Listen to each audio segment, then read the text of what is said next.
तो life science का chapter 1 हम लोग का खत्म हो गया था। पूरा टोटली प्लेलिस्ट में आपको ये वीडियो मिल जाएगा, पूरा 1 चैप्टर का लाइफ साइंस का पूरा वीडियो मिल जाएगा। आज हम लोग देखते हैं चैप्टर 1 का कुछ एमसीक्यू। 17 को एमसीक्यू है, 17-16 को एमसीक्यू है। उस एमसीक्यू को फटाफट खत्म करके हम लोग चैप्टर 2 पे जाएंगे, ठीक है, चैप्टर 2 पे। उसके बाद एमसीक्यू एक अलग क्लास आप लोग को करा देंगे एमसीक्यू का। टोटली एमसीक्यू एगो टेस्ट हो जाएगा बढ़िया सा, ठीक है ना। लगभग 1 चैप्टर में हम लोगों का लगभग 100 ठो क्वेश्चन है। इसमें से अभी केवल वही मेन मेन क्वेश्चन लिए हैं, जो 17 को क्वेश्चन हम लोग को मिलेगा इसमें से। चलिए देखा जाए हम लोग बढ़िया से, ठीक है। जितना पढ़े आप लोग थोड़ा सा जवाब देने का कोशिश करिएगा। ऑनलाइन वाले ये वीडियो आप लोग को मिल जाएगा प्लेलिस्ट में, ये भी वीडियो मिल जाएगा एमसीक्यू बोल के। चलिए अभी देखते हैं हम लोग फर्स्ट क्वेश्चन इसमें से। ग्रुप ए का जीवन विज्ञान एवं पर्यावरण, सजीव में नियंत्रण और समन्वय, ये चैप्टर का नाम है, मतलब उसमें नाम है। ट्रॉपिक गति का लक्षण निम्न में से कौन सा है, उसे चुने। ट्रॉपिक गति का लक्षण निम्न में से कौन सा है, उसको चुनिए धड़ाक से। उद्दीपन, उद्दीपन की दिशा पौधों के कुछ निर्दिष्ट भागों में प्रेरित वक्रण गति नियंत्रित करता है। यह एक प्रकार की स्फीति गति है। उद्दीपन के तीव्रता से पौधों के कुछ निर्दिष्ट भागों में प्रेरित वक्रण गति का नियंत्रण करता है, ऑक्सीजन के प्रभाव में नहीं होता है। तो आंसर हो जाएगा इसका कैसा, क नंबर। उद्दीपन की दिशा में पौधों के कुछ निर्दिष्ट भागों में प्रेरित वक्रण गति का नियंत्रण होता है। नेक्स्ट क्वेश्चन है, इनमें से कौन सा कथन ट्रॉपिक गति से संबंधित है, इनमें से बताइए, इसका आंसर बताइए।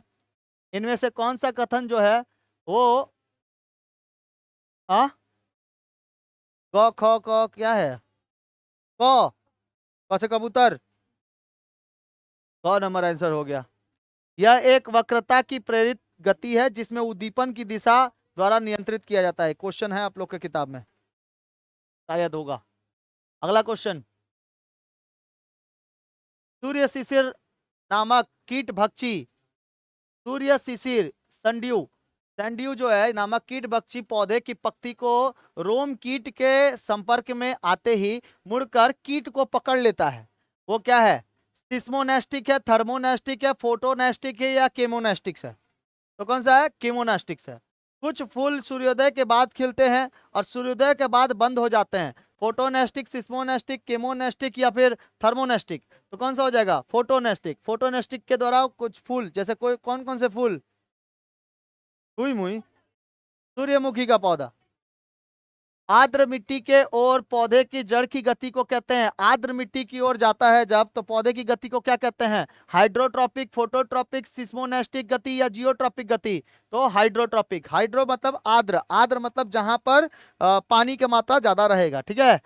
गुरुत्वावर्तन से अधिक प्रभावशाली कौन है, गुरुत्वावर्तन से अधिक प्रभावशाली कौन है, बताइए। हाँ, रसायनुवर्तन, जलानुवर्तन, स्पर्शानुवर्तन या प्रकाशानुवर्तन। तो जलानुवर्तन। गुरुत्वाकर्षण, गुरुत्वानुकर्तन मतलब गुरुत्व के, मतलब जमीन के नीचे जाएगा। आगे देखिए क्वेश्चन, सुंदरी पौधे के न्यूमेटोफोर में प्रदर्शित गति का नियंत्रित करता है, कौन निर्धारण करता है। धनात्मक गुरुत्वावर्तन, ऋणात्मक गुरुत्वावर्तन, धनात्मक प्रकाश अनुवर्तन और ऋणात्मक प्रकाश अनुवर्तन। तो आंसर हो जाएगा ऋणात्मक प्रकाश अनुवर्तन न्यूमेटोफोर में प्रदर्शित करता है, सुंदरी पौधा में।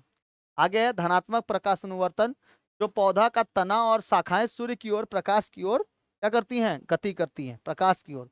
प्रकाश ऊपर से जिस तरफ से आएगा उस तरफ से ही क्या करते हैं ये लोग, जाते हैं। उसके ऑपोजिट तो जाते नहीं है, उसके ऑपोजिट जाते तो क्या होता था, ऋणात्मक प्रकाश अनुवर्तन।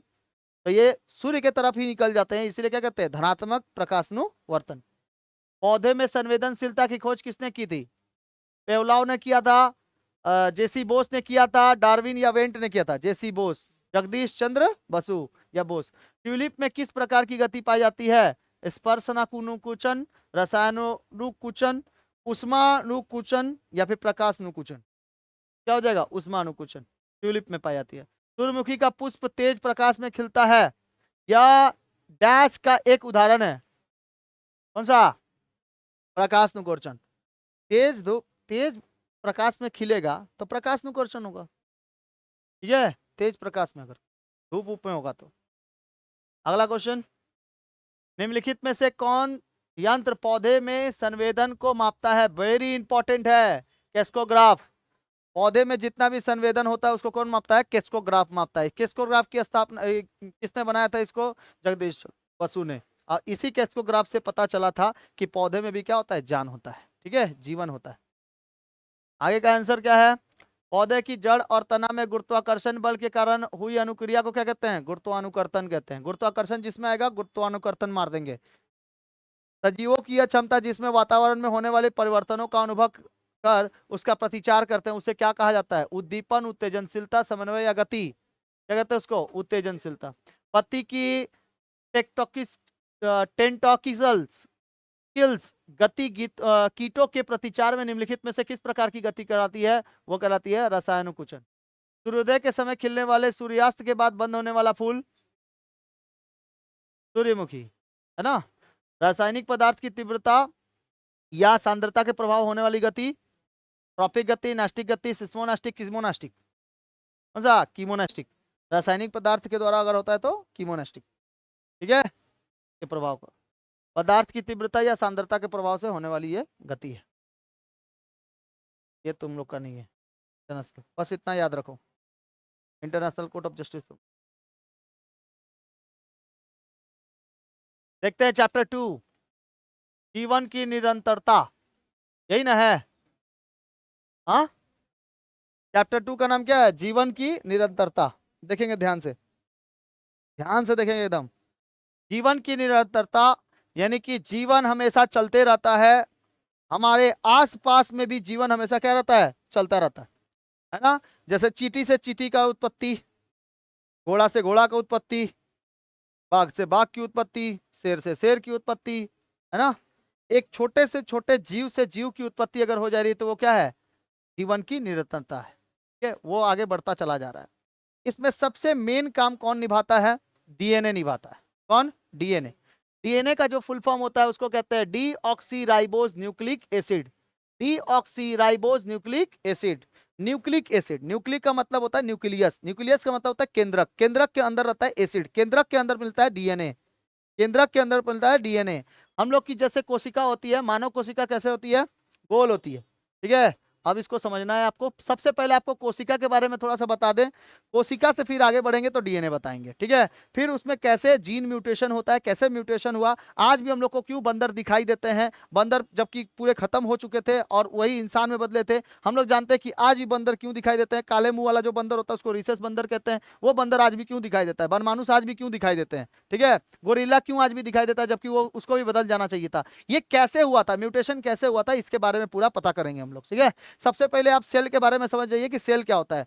जो यूनिट डिजिट होता है हम लोग के पूरे शरीर का, मानव शरीर का जो यूनिट होता है वो क्या होता है, सेल कहलाता है। किसी भी लाइफ का जो साइकिल होता है उस लाइफ साइकिल में एक चीज सबसे महत्वपूर्ण है, कौन है, वो सेल है, सेल है। सेल को हम लोग क्या कहते हैं बाबू, हिंदी में कोशिका कहते हैं, क्या कहते हैं, कोशिका। इस कोशिका को सबसे पहले किसने देखा था, 1665 ईस्वी में देखा था, रॉबर्ट हुक ने देखा था।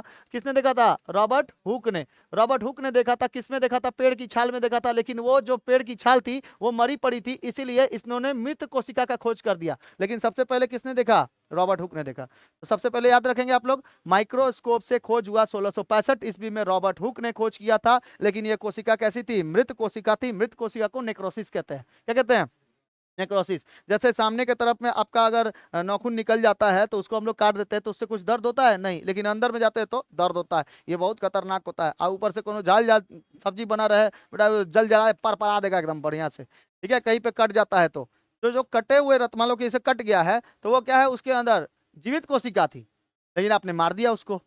तो वो जो कोशिका होती है वो कोशिका के अंदर ही पूरा, जो कोशिका होती है दो प्रकार की होती है, एक पादप कोशिका होता है और एक जंतु कोशिका। जंतु कोशिका में हम भी लोग आते हैं, ठीक है। हम भी लोग एक प्रकार के जंतुए हैं, अब बहुत भयानक जंतु है, धोखा देने वाले जंतु ठीक है। तो बताइए, सेल की जो पढ़ाई होती है उसको क्या कहते हैं, साइटोलॉजी कहते हैं, क्या कहते हैं, साइटोलॉजी। सेल में ही क्या पाया जाता है बाबू, देखिए हम लोग का जो सेल है वो कैसा है बाबू, गोल है। हम लोग का जो सेल है वो कैसा है, गोल, एकदम गोल है। और ये किसका बना हुआ है, प्रोटीन का बना हुआ है। किसका बना हुआ है, अब पौधे का जो सेल होता है वो कैसा होता है, थोड़ा चौकोर होता है। और इसके ऊपर क्या रहता है, कोशिका भित्ति बनी रहती है। क्या बनी रहती है, कोशिका भित्ति। ये क्या है, पूरा का पूरा कोशिका भित्ति है। और जरूरत भी है इसको, कोशिका भित्ति। हम लोग तो अपनी रक्षा कर लेते हैं लेकिन पेड़ पौधे अपनी रक्षा नहीं कर पाते हैं। कभी कोई पेड़ पे आता है, कोई मार देता है, कोई लात मार देता है, कोनो आता है, कोनो उसके ऊपर चढ़ जाता है, कोई पंछी वंछी रहते हैं उसको खा लेते हैं, खुदिया देते हैं, कोनो आके उस पे ही बना देता है, बहुत खतरनाक खतरनाक होते हैं, ठीक है। कोनो कोनो आके बना देता है, इस पे नाम भी लिख देता है कि हम तुम, ठीक है, बस बना देता है। तो पेड़ पौधे तो कहीं नहीं जा सकते हैं, इसीलिए वो लोग क्या करते हैं, कभी कभी गुस्सैले रहते हैं ना, तो ऊपर से कोनो डाल उल रहता है गिरा देते, भाग पागला कहीं का, हमारे ऊपर बनाएगा सब, ठीक है। तो ये किसका बना होता है, सेल्यूलोज का बना होता है। किसका बना होता है, सेल्यूलोज, ठीक है। हम लोग की कोशिका किसकी बनी हुई है, प्रोटीन की बनी है, गधा कहीं का। सेल्यूलोज तत्व से नोट निकालेंगे इसके अंदर से। सेल्यूलोज का क्या बना होता है, पेपर बना होता है, सेल्यूलोज का नोट बना होता है, सेल्यूलोज का गोंद बना होता रहता है, ठीक है, वो सब सारी चीजें। तो सेल्यूलोज किस में पाया जाता है, पादप कोशिका में। और हम लोग की कोशिका कैसी है, प्रोटीन की बनी हुई है कोशिका, और पूरी कैसी है, गोल है, ठीक है। ये 9th क्लास में आप लोग कोशिका के बारे में पढ़े थे, ठीक। तो कोशिका जो थी इसमें बहुत सारी चीजें पाई जा रही थी। क्या क्या चीजें पाई जाती थी बाबू, mitochondria, centrosome, lysosome, endoplasmic reticulum, nucleus, इसके अंदर बहुत सारी चीजें। माइट्रोकॉन्ड्रिया क्या बनाता था, 38 एटीपी लेकर 1 ग्राम ग्लूकोज बनाता था। प्रोटीन फैक्ट्री किसको कहते हैं, राइबोसोम को कहते हैं, प्रोटीन फैक्ट्री राइबोसोम को। और ऊर्जा गृह किसको कहते हैं, माइट्रोकॉन्ड्रिया को। 38 एटीपी लेकर 1 ग्राम ग्लूकोज बनाता है, 1 ग्राम ग्लूकोज से हम लोग को एनर्जी मिल जाता है। और राइबोसोम जो होता है ये प्रोटीन बनाता है। और इंडोप्लाज्मिक रेटिकुलम कंकाल की तरह काम करता है, इसके अंदर स्मूथ इंडोप्लाज्मिक रेटिकुलम था और रफ इंडोप्लाज्मिक रेटिकुलम था। रफ इंडोप्लाज्मिक रेटिकुलम किससे बनाता है, राइबोसोम बनाता है, और प्रोटीन फैक्ट्री कहते हैं। लाइसोसोम को आत्मघाती थैली कहते हैं। इसी के अंदर पाया जाता है क्या चीज, सेंट्रोसोम, यही कोशिका का विभाजन करता है, यही पढ़ना है, समझ में आया। कोशिका का विभाजन का मतलब है कि जितनी कोशिका टूटी उतनी ही कोशिका फिर से बनेगी। जैसे मान लो आपका खेलते खेलते कहीं हड्डी टूट गया, तो हड्डी टूटा ना, तो वहां पे उतनी कोशिका, मान लो 2 लाख कोशिका टूट गई, तो फिर से 2 लाख कोशिका ही क्या हो जाएंगी, जनरेट हो जाएंगी। ज्यादा हो जाएगा तो कैंसर हो जाएगा, ज्यादा हो गया तो कैंसर हो जाएगा, समझ में आ गया। ब्रेन में कोशिका विभाजन नहीं होता है। ब्रेन का सेल सबसे लंबा होता है। मानव में सबसे बड़ी कोशिका कौन सी होती है, फीमेल का ओवम। और मानव में सबसे छोटी कोशिका किसकी होती है, मेल का स्पर्म। और सबसे लंबी जो कोशिका होती है वो न्यूरॉन होता है, कौन सा, न्यूरॉन। और न्यूरॉन में सेल डिवीजन नहीं होता, बताए थे आप लोगों को, न्यूरॉन में सेल डिवीजन नहीं होता है, ब्रेन में सेल डिवीजन नहीं होता है। इसीलिए हेलमेट पहन के चलना चाहिए अगर गाड़ी चला रहे हैं तो। और 4 चक्का पहने हुए, 4 चक्का कैसे, 4 चक्का चला रहे हैं तो सीट बेल्ट लगाना होगा, है ना। 4 चक्का कैसे पहनेंगे, ऊपर उठा के, ठीक है। तो बताइए माइट्रोकॉन्ड्रिया का काम बताइए, क्या बनाता है माइट्रोकॉन्ड्रिया, ऊर्जा बनाता है। सेंट्रोसोम का काम बताइए, क्या बनता है, हाँ, कोशिका का विभाजन। तो क्वेश्चन पूछेगा कोशिका विभाजन कौन करता है, सेंट्रोसोम, ठीक है। न्यूक्लियस जो होता है ना, ये इसका एक प्रकार का क्या है, ये एक ब्रेन है। कोशिका का ब्रेन किसको कहते हैं, आपके शरीर का ब्रेन, तो ब्रेन अपने जगह पर है। वैसे ही हर एक जगह पर ना, तुम लोग सोचते होगी कोशिका है कैसे, दिखती कैसे होगी, क्या देख के जरूरत है, कॉन्सेप्ट समझिए ना, देखने का जरूरत है। मोबाइल पे मार के देख लेना सेल कैसे दिखाई देता है, गोल गोल टाइप का दिखाई देता है, उसके अंदर कटा हुआ भाग है। तो न्यूक्लियस जो होता है ना बाबू, ये न्यूक्लियस, इसका खोज किया था रॉबर्ट ब्राउन ने। किसने किया था, रॉबर्ट ब्राउन।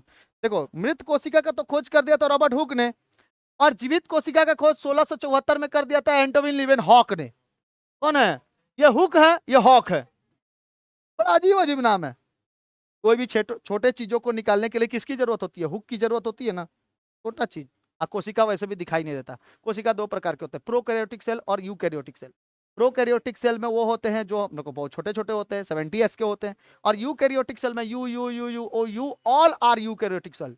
हम दिखाई दे रहे हैं तुमको, क्या है? हवा दिखाई दे रहा है, वायरस दिखाई दे रहा है, वो सब क्या है, प्रोकैरियोटिक सेल। हम क्या है, यूकैरियोटिक सेल। ई कौन है, यूकैरियोटिक सेल। सबके सब क्या है, यूकैरियोटिक। पेड़ पौधा दिखाई देता है, यूकैरियोटिक सेल है, उसमें सेल जो होता है बड़े होते हैं। अच्छा, वैक्यूल्स का क्या काम है, पानी को स्टोर करना, पानी को स्टोर करना।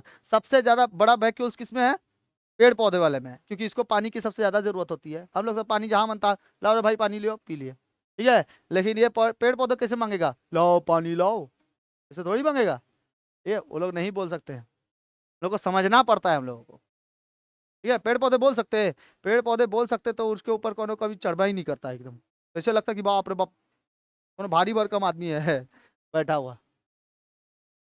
आगे बढ़े बाबू। कंकाल का कौन काम करता है, इंडोप्लाज्मिक रेटिकुलम। राइबोसोम का काम क्या है, प्रोटीन तैयार करना। इंडोप्लाज्मिक रेटिकुलम का काम है कंकाल। और जो न्यूक्लियस है, न्यूक्लियस का खोज किसने किया था, इसको न्यूक्लियस क्यों कहते हैं हम लोग, क्योंकि इसके बीच में एकदम केंद्रक कहते हैं इसको, ठीक है। इसको हिंदी में क्या कहेंगे बाबू, केंद्रक। अभी हम लोग को यही वाला पढ़ना है, ये वाला पढ़ना है और ये वाला पढ़ना है। ठीक है, पढ़ा जाए। और बाकी आप लोग को जरूरत नहीं है, किताब में नहीं दिया हुआ तो क्या जरूरत है पढ़ने का।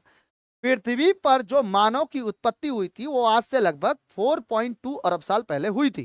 ठीक है, अब वो मानव नहीं था, एक छोटा सा जीव था, जो जीव पानी के अंदर पनपा था। और धीरे धीरे धीरे धीरे करके म्यूटेशन होना चालू हो गया, डीएनए के अंदर म्यूटेशन होना चालू हो गया। आप लोग को मिलर का प्रॉब्लम बताएंगे, मिलर जो थे वो कैसे हुए थे। अब इसके बाद देखो इसमें दिया हुआ है, कुछ कुछ हिस्से दिए हुए हैं। डीएनए, ये डीएनए जो है ये एक तंतुमय से बना हुआ है। डीएनए एक बड़ा जैव अणु है, बायो मॉलिक्यूल्स है। इसमें डीएनए पूर्ण और आंशिक रूप से मुड़े हुए होते हैं। और इसमें क्रोमेटीन रेटिकुलम कहते हैं इसे, मुड़े हुए जो कुंडलित अवस्था में होते हैं उसको डीएनए अणु प्रोटीन के साथ कसकर लिपटे हुए रहते हैं और गुणसूत्र का निर्माण करते हैं, क्रोमोजोम्स का निर्माण करते हैं। इसी गुणसूत्र से केंद्रक रेटिकुलम अर्थात क्रोमेटीन का उत्पादन निश्चित संख्या वाली जीन युक्त सूत्रावत रचनाओं को स्पष्ट कर देती है। और इसी क्रोमोजोम्स के पास पता है हम लोगों को कि किसका बच्चा कैसा बनेगा। ठीक है, आदमी का बच्चा आदमी बनेगा, गधा नहीं बन पाएगा। ठीक है, आगे देखिए। तो हम लोग देखते हैं किसको बाबू, पहले न्यूक्लियस को। पहले क्या देखते हैं, अच्छा इसके बाहर बाहर में क्या था बाबू, ये वाला पूरा का पूरा, इस कोशिका के अंदर, इस कोशिका के अंदर एक गाढ़ा द्रव्य भरा हुआ है, बहुत गाढ़ा द्रव्य। उस गाढ़े द्रव्य का नाम है सेल मेम्ब्रेन। नाम क्या है बाबू, सेल मेम्ब्रेन, सेल मेम्ब्रेन। ठीक है, क्या नाम है, सेल मेम्ब्रेन, कोशिका द्रव्य। हिंदी में क्या कहते हैं इसको, कोशिका द्रव्य। ध्यान से देखो, जब वैज्ञानिकों ने इसको एकदम जूम करके देखा ना, तो इसमें कुछ हल्का हल्का ऐसा ऐसा पदार्थ पाया जा रहा था, कुछ कुछ हल्का हल्का पदार्थ पाया जा रहा था। वो पदार्थ बहुत ही ज्यादा गाढ़ा था और जरूरत भी था। उन लोगों ने इंजेक्शन डाल के इसको निकाल लिया।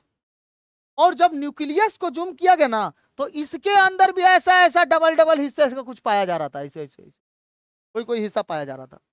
बोला इसके अंदर क्या है। ये जब इसके अंदर से सेल मेम्ब्रेन निकाल लिया गया तो ये पूरा का पूरा अंग सूख गया, लेकिन न्यूक्लियस बचा रह गया। क्यों न्यूक्लियस बचा रह गया, क्योंकि इसके अंदर अलग एक द्रव्य पाया जा रहा था, उसका नाम था केंद्रिका द्रव्य।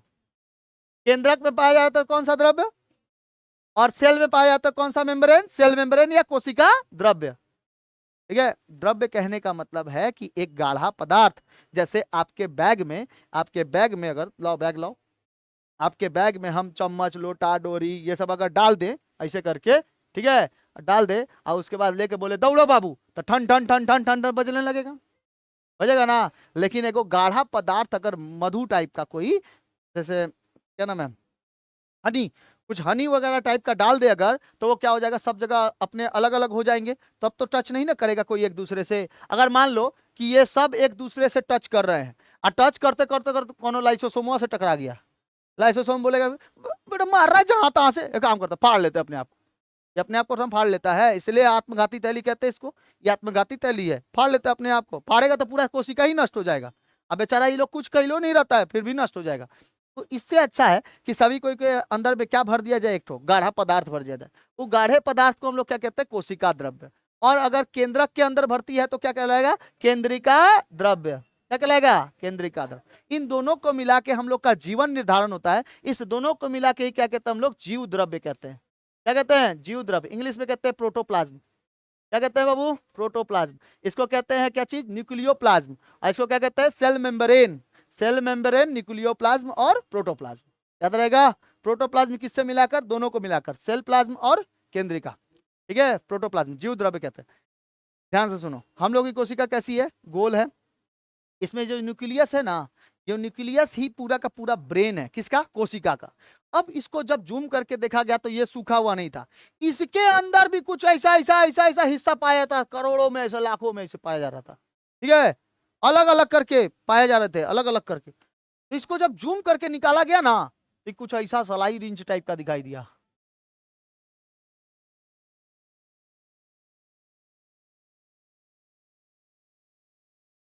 ऐसे खींच के निकाल दिया। ठीक है, ये जो जूम करके निकाला गया ना, देखा गया ऐसे टाइप का है, ऋतिक रोशन टाइप का। ये पूरा का पूरा ऐसे खींच के निकाल दिया गया। और जो ऐसे नाम रखा गया इसका, पूरा का पूरा नाम, इसको रखा गया डीएनए। देखो इसका नाम रखा गया क्रोमोसोम, क्रोमोसोम के बाद क्या बना, डीएनए। और डीएनए को पूरा तोड़ के निकाल दिया तो बन गया न्यूक्लियोटाइड। क्या बन गया? इस न्यूक्लियोटाइड के अंदर एटीजीसी था। एक तो कोशिका नहीं दिखाई देती है, ऊपर से डीएनए। इसी को क्या कहा जाता है? डीएनए। डीएनए को पहली बार देखा था कार्लसबर्ग ने। किसने देखा था? कार्लसबर्ग। डीएनए को किसने देखा था? कार्लसबर्ग ने। किसने देखा था? कार्लसबर्ग। ठीक है, डीएनए को किसने देखा था? कार्लसबर्ग। और इसका जो मॉडल तैयार किया था वाटसन एंड क्रिक ने तैयार किया था। किसने तैयार किया था? Watson and Crick. ये डबल हेलिक्स वाला क्या था? डबल हेलिक्स वाला ऐसा कोई इस हिसाब से दिखाई दे रहा था, डबल हेलिक्स। इसको क्या कहते हैं? Double helix. दो लाइन दिखाई दे रहा है ना, इसको क्या कहेंगे? Double helix. इसको कहते हैं डीएनए और इसको कहते हैं आरएनए। तो क्या कहते हैं? डीएनए कहते हैं।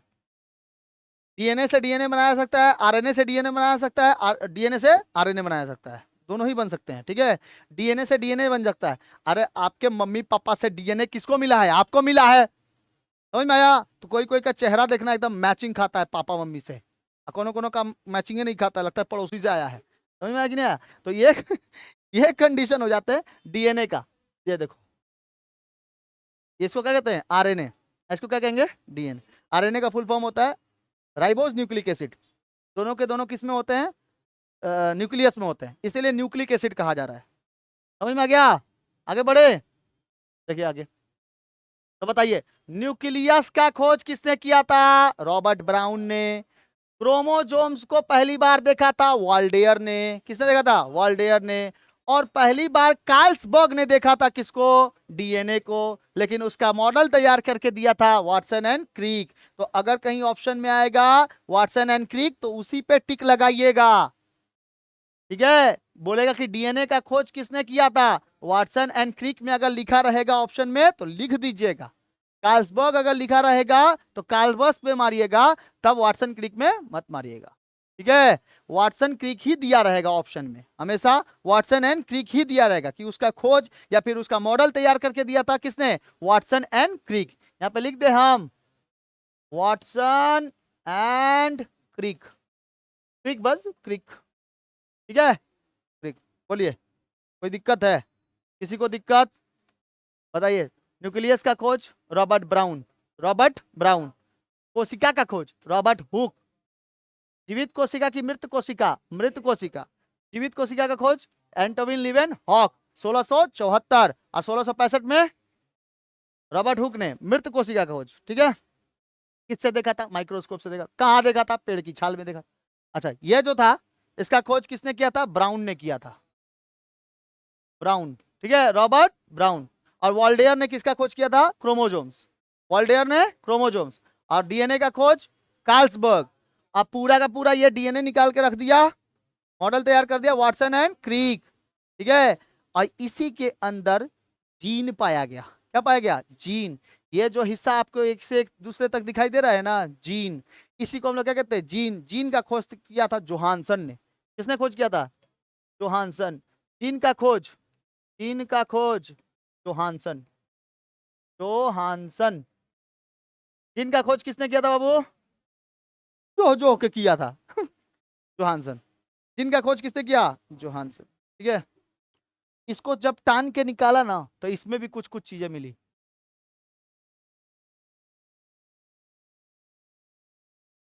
ऐसे पाया गया,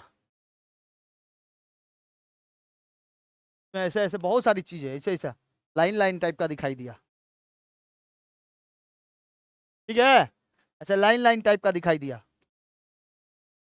ये जो लाइन लाइन टाइप का दिखाई दे रहा है ना, इसको कहते हैं न्यूक्लियोटाइड। क्या कहते हैं? न्यूक्लियोटाइड। एक न्यूक्लियोटाइड से दूसरे न्यूक्लियोटाइड का फेरा 3.5 एंगस्ट्रॉम होता है। कितना होता है? 3.5 एंगस्ट्रॉम। आपको बताए थे जो छोटा से छोटा चीज को नाप लेता है उसको क्या कहते हैं? एंगस्ट्रॉम। याद करिए, फिजिक्स में ऐसे बताए थे, ए के ऊपर ऐसे एक मात्रा था, ओ का, जीरो का, बताए थे। तो एंगस्ट्रॉम से नापते हैं, जितने भी छोटी सी छोटी चीजें होती है उसको एंगस्ट्रॉम में नापते हैं। ठीक है, ठीक है, याद रहेगा। तो जीन जो होता है इसके पास इंफॉर्मेशन है कि कैसा होना चाहिए, हाथ कहां लगने चाहिए, हाथ के उंगलियां जो है वो 4 गो, एगो थंब बनाना है, इसके पास इंफॉर्मेशन।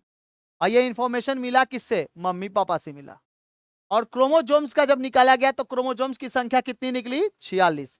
पेयर्स में कितना होता है? 23। 23 को क्या होता है? पेयर्स में, पेयर्स मतलब जोड़े में। हम लोग में ज्यादातर हिस्सा क्या है, जोड़े में है, दुगो आंख, नाक दुगो, दुगो है, एगो नाक है, पार्टीशन है दुगो, ठीक है, कान एक दुगो है कि नहीं है, ठीक है। ज्यादातर हिस्सा क्या है, दुगो दिल नहीं है लेकिन, दुगो लीवर नहीं है लेकिन, ठीक है। तो नहीं तो पियकड़ा लोग गाता, काश कहीं ऐसा होता, दो लीवर होते पेट में, फिर ना होती पीने में, ना होता जीने में, ठीक है, ऐसा हो सकता था। तो खूब पीता वो लोग, दूगो लीवर दे देता तो, हाँ एगो खराब भी हो जाता तो क्या दिक्कत था, पी लेते फिर और एगो, है कि नहीं, तो कंडीशन ऐसा हो जाता। लेकिन कुछ कुछ चीजें कैसी हैं, सिंगल है, और कोई कोई चीजें तो डबल डबल है एकदम पूरा, आंख भी डबल, कान भी डबल, ठीक है, सब दू दूगो है। माउथ का देखो, दांत देखो ना, दांत, दांत ऊपर नीचे दूगो दूगो, है ना, जीवा भी काट के दूगो कर लो, बहुत ज्यादा बोलता है ऐसे ऐसे चलेगा सांप जैसा। बताइए जीन का खोज किसने किया, जोहानसन। क्रोमोजोम्स जो होते हैं, संख्या कितनी होती है बाबू, 46। एक न्यूक्लियस में क्रोमोजोम्स की संख्या कितनी है, 46 है, कितने हैं, 46। ये न्यूक्लियोटाइड है, न्यूक्लियोटाइड में ये सब एटीजीसी है, क्या है, ATGC, ATGC, adenine thymine guanine cytosine, adenine thymine guanine cytosine, ठीक है, एडनिन थाइमिन ग्वानिन साइटोसिन, ठीक है। क्या पाया जाता है, एडनिन थाइमिन ग्वानिन, और वो कौन सा, साइटोसिन, समझ में आया, एडनिन थाइमिन ग्वानिन और साइटोसिन, एडनिन थाइमिन ग्वानिन और साइटोसिन। ये किस में पाया जाता है, डीएनए में पाया जाता है, किस में पाया जाता है, डीएनए के न्यूक्लियोटाइड में पाया जाता है। Adenine thymine guanine cytosine, adenine thymine guanine cytosine. आप लोग समझते होंगे कि ये होगा एडनिन, ये होगा थाइमिन, ये होगा ग्वानिन, ये होगा साइटोसिन, नहीं बाबू, यहीं पे है एडनिन, यहीं पे है थाइमिन, यहीं पे है ग्वानिन, इसी के नीचे है साइटोसिन, लाइन बाय लाइन। कितना भयानक है, कितना भयानक है, नहीं, इनके पास इंफॉर्मेशन था, एडनिन थाइमिन के पास। देखो एक तो सेल नहीं दिखाई देता है, सेल के अंदर न्यूक्लियस कहां से दिखाई देगा, न्यूक्लियस के अंदर डीएनए है, डीएनए के अंदर न्यूक्लियोटाइड है, न्यूक्लियोटाइड के अंदर एटीजीसी है, इनके पास इंफॉर्मेशन है कि क्या बनाना है, पनीर का सब्जी कि चिकन, क्या बनाना है, इनके पास इंफॉर्मेशन। बुझाया कुछ, समझ में नहीं आ रहा है, आ रहा है समझ में, डीएनए समझ में आ गया। डीएनए का फुल फॉर्म क्या है, D oxy ribose nucleic acid, D oxy ribose nucleic acid. आगे बढ़े, आगे बढ़े। अच्छा, पृथ्वी पर जीवन की उत्पत्ति हम 4.2 प्रकाश ये बता दिए थे ना, 3.5 होगा, कितना होगा, 3.5, 3.5 या 3.2 अरब साल पहले, ठीक है, जीवन की उत्पत्ति 4.2 अरब साल पहले तो हमारा पृथ्वी खुदे बना है ठीक है, समझ में आ गया। तो बताइए, आप लोग बताइए मेरे को, क्रोमोजोम्स को सबसे पहले किसने देखा था, क्रोमोजोम्स, क्रोमोजोम्स की संख्या कितनी है, क्रोमोजोम्स की संख्या, संख्या में पूछे तो 46, पेयर्स में पूछे तो 23, जोड़े में पूछे तो 23, जोड़ा में, ठीक है। इसको किसने देखा था पहली बार, वर्ल्डेयर ने देखा था, है ना, वर्ल्डेयर ने देखा था, किसने देखा था, इसका खोज तो ब्राउन ने किया था। क्रोमोजोम्स को किसने देखा था पहली बार, जीन का खोज किसने किया था, जोहानसन, जीन का खोज, और डीएनए का खोज कार्ल बॉक्स, कार्ल बॉक्स ने, ठीक है, कार्ल मार्क्स ने। और तैयार किया था model Watson and Crick, Watson and Crick, ठीक है, वाटसन एंड क्रिक। तो वाल्डेयर तो सही है, वाल्डेयर, कार्ल्सबर्ग ने पहली बार डीएनए को देखा था ना, तो ये वाल्डेयर हो गया जाएगा ना, वाल्डेयर, और ये हो जाएगा पहली बार देखा था कार्ल्सबर्ग ने, और तो तैयार किया था किसने, वाटसन एंड क्रिक। चलो आगे बढ़े जाए, अब आगे बढ़ा जाए, डीएनए समझ में आ गया, डीएनए बताइए किसका बना हुआ है, न्यूक्लिक एसिड का बना हुआ है। किसका बना है? Nucleic acid. ये न्यूक्लिक एसिड के अंदर रहता है, डबल हेलिक्स वाला होता है, कुंडली नुमा होता है। कुंडली मतलब ऐसे कुंडली बंधा हुआ है, ठीक है। हर एक फेरा से दूसरे फेरे का दूरी कितना है? 3.5 एंगस्ट्रॉम, ठीक है। कहीं पे 3.2 लिखा रहता है, कहीं पे 3.5 लिखा रहता है, ठीक है। 3.5 एंगस्ट्रॉम। कितना लिखा है? 3.4 लिखा है, वही एक ही बात है। 3.4 लिखा हुआ है आप लोगों की किताब में, 3.4 एंगस्ट्रॉम। हाँ, है ना, दिया है ना। आगे बढ़ते हैं हाँ, कोशिका के बारे में। और देखिए क्या लिखा है। एडेनिन, थाइमिन, ग्वानिन, साइटोसिन, समझ में आ गया? एडेनिन, थाइमिन, ग्वानिन, साइटोसिन, समझ में आ गया? गुणसूत्र। गुणसूत्र को हम लोग क्या कहते हैं इंग्लिश में? क्रोमोसोम्स कहते हैं, गुणसूत्र, ठीक है।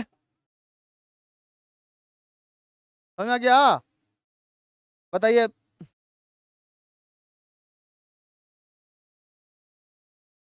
प्यूरिन, पाइरिडमीन, ये आगे बताते हैं डीएनए का स्ट्रक्चर। डीएनए का स्ट्रक्चर आगे बताते हैं। देखो यहाँ पे लिखा है दो विपरीत हेलिक्स में एडनिन, थाइमिन और हाइड्रोजन बॉन्ड में होता है ग्वानिन और साइटोसिन, ठीक है। देखो दो गो रहता है ना, इसमें बताया गया है दो गो विपरीत हेलिक्स है। दो गो विपरीत हेलिक्स, दो गो विपरीत हेलिक्स है। एक हेलिक्स में पाया जाता है आपका एडनिन, और वो क्या पाया जाता है? थाइमिन। थाइमिन अभी लिखे थे ATGC लिखे थे ना। एडनिन और थाइमिन में डबल बॉन्ड होता है, ग्वानिन और साइटोसिन में ट्रिपल बॉन्ड होता है। बॉन्ड कहने का मतलब उसको चिपकाने के लिए लेप, ठीक है, इसको चिपकाने के लिए लेप है ये। तो ट्रिपल बॉन्ड है और इसमें डबल बॉन्ड है। अगर आपको थाइमिन हटाकर यूरेसिल जोड़ देंगे ना तो बन जाएगा ये आरएनए। जितने भी छोटे चीजें होती है उसमें क्या पाया जाता है? आरएनए पाया जाता है। जैसे वायरस, बैक्टीरिया में क्या पाया जाता है? आरएनए पाया जाता है। तो उसमें क्या पाया जाता होगा? यूरेसिल पाया जाता होगा कि थाइमिन पाया जाता होगा? यूरेसिल पाया जाता है। क्या पाया जाता है? यूरेसिल, ठीक है। यूरेसिल पाया था। और यूरेसिल हटा के अगर हम लोग क्या डाल दिए? थाइमिन वापस रख दिए तो क्या बन जाएगा? डीएनए बन जाएगा। तो बताइए डीएनए से डीएनए बना सकता कि नहीं? आरएनए से डीएनए भी बन सकता है, ठीक है। एटीजीसी याद रहेगा? तो बताइए एटी में कौन रहेगा? एडनिन, थाइमिन, ये सिंगल हेलिक्स, वो सिंगल हेलिक्स का जो ये हेलिक्स में ये वाला जो बताए ना, इसमें एक और रहेगा एडनिन, एक और रहेगा थाइमिन, दूसरे में रहेगा ग्वानिन और तीसरे में साइटोसिन, मतलब इसी में डबल डबल करके, ठीक है। बताइए एटीजी का फॉर्मूला। ए जी टीसी है का? ए जी टीसी है का? ट्रिक। ए जी टीसी है का? ए और टी में कौन सा बॉन्ड? Double bond. जी और सी में ट्रिपल बॉन्ड। कितना बॉन्ड? Triple bond. ए का नाम एडनिन, टी का नाम थाइमीन, जी का नाम ग्वानिन और सी का नाम cytosine. Adenine, thymine, guanine, cytosine, बताइए कौन कौन सा? Adenine, thymine, guanine, cytosine. Adenine, thymine, guanine.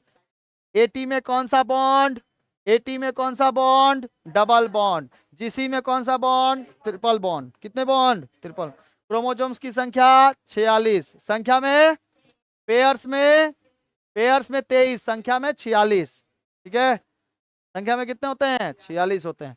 चलिए क्रोमोजोम्स जो होता है बाबू, इसको हम लोग क्या कहते हैं? गुणसूत्र कहते हैं। क्या कहते हैं? गुणसूत्र। देखो आपके मम्मी पापा से आपको क्या मिलता है? गुण मिलता है, और उसी तरीके इसमें अंदर फॉर्मूला लगता है। इसी फॉर्मूला को हम लोग क्या कहते हैं? सूत्र कहते हैं। तो इसी तरह बन जाता है गुणसूत्र। अब गुणसूत्र को अगर हम लोग पढ़े तो पूरा क्रोमोजोम्स जो लगता है, ये क्रोमोजोम्स की संख्या दो हिस्सों में फिर बटी होती है। एक होता है ऑटोसोम, एक होता है ऑलोसोम। ऑलोसोम को हम लोग कहते हैं सेक्स क्रोमोसोम। क्या कहते हैं? Sex chromosome. और एक होता है कौन सा? ऑलोसोम होता है, ठीक है। ऑटोसोम और ऑलोसोम। ऑटोसोम से पूरा का पूरा हमारा शरीर बना हुआ है हम लोगों का, चाहे मेल हो चाहे फीमेल हो। बस सेक्स क्रोमोसोम से क्या हो जाता है? दो चीजें अलग, एक मेल बनाना रहता है, एक वो फीमेल बनाता है। सेक्स क्रोमोसोम जो होते हैं वो एक्स एक्स बना तो क्या बनेगा? लड़की, और एक्स और वाई रहा तो क्या बनेगा? लड़का, ठीक है। एक्स और वाई रहा तो लड़का, और एक्स एक्स रहे तो लड़की रहेगी। ये सेक्स क्रोमोसोम से कहलाते हैं। इसको हम लोग ऑटोसोम भी कहते हैं, ठीक है। ऑलोसोम और एक कौन सा होता है? ऑटोसोम होता है। तो देखिए कोशिका का विभाजन कौन करता है, बता पाएंगे आप लोग? कोशिका का विभाजन कौन करता है? अरे कोशिका विभाजन कौन करता है?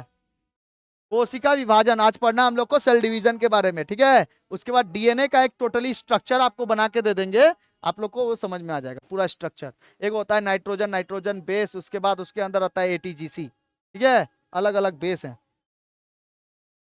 सबसे पहले आप लोग को डीएनए तोड़ के दिखा देते हैं, उसके बाद कोशिका विभाजन तोड़ेंगे, ठीक है ना। पहले देखिए डीएनए। डीएनए को हम लोग क्या कहते हैं, पॉलीन्यूक्लियोटाइड भी कहते हैं। क्या बाबू, पॉलीन्यूक्लियोटाइड। डीएनए को हम लोग क्या कह सकते हैं, पॉलीन्यूक्लियोटाइड, पॉलीन्यूक्लियोटाइड।